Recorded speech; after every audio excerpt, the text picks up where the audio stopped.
We're at the home of Don and Courtney Cunningham. Courtney, thanks for having me here today. Absolutely, I'm glad to have you. Well, can you tell me a little bit about your landscape here?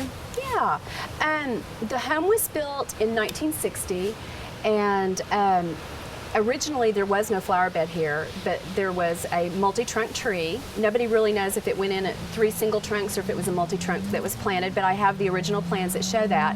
And I think through the years, the flower bed has just gotten bigger and bigger as the tree's gotten bigger. And with the damage that we sustained last year, I'm going to be real interested to see what happens with the garden. It used to be last year, in the previous years, I wasn't even able to grow flowers because there wasn't enough light. But enough limbs are gone now that it's going to kind of change my garden.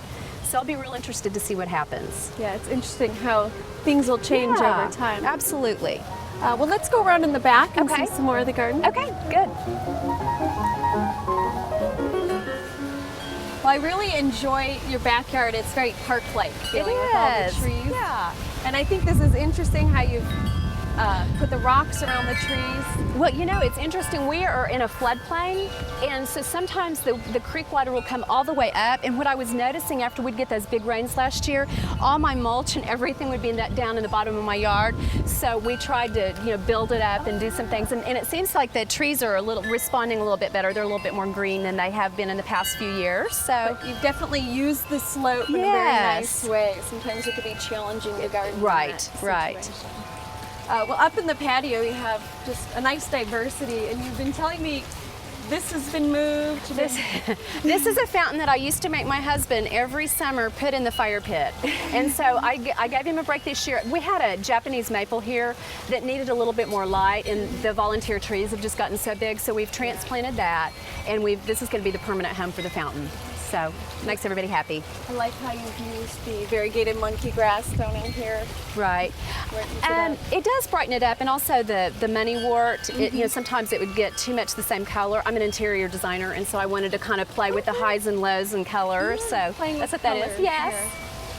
Another feature that I think is really interesting up in your patio is the dry creek bed here.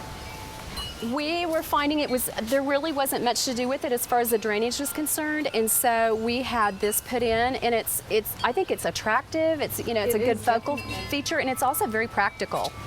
So it's been good. Okay. And in your patio, you transition into the living area and have a lot of planters out. Yes. I really enjoy the jasmine that you have. Adds a beautiful fragrance. It does. To your patio. It does. I wish everyone could see how fragrant it is right now. It's just something. Sometimes the creek, if the water's not running, it kind of gets stagnant, and so it's been nice to have just a little bit different fragrance up here. So I'll be real interested to see what happens with it. We've had it out for a couple of years. Good.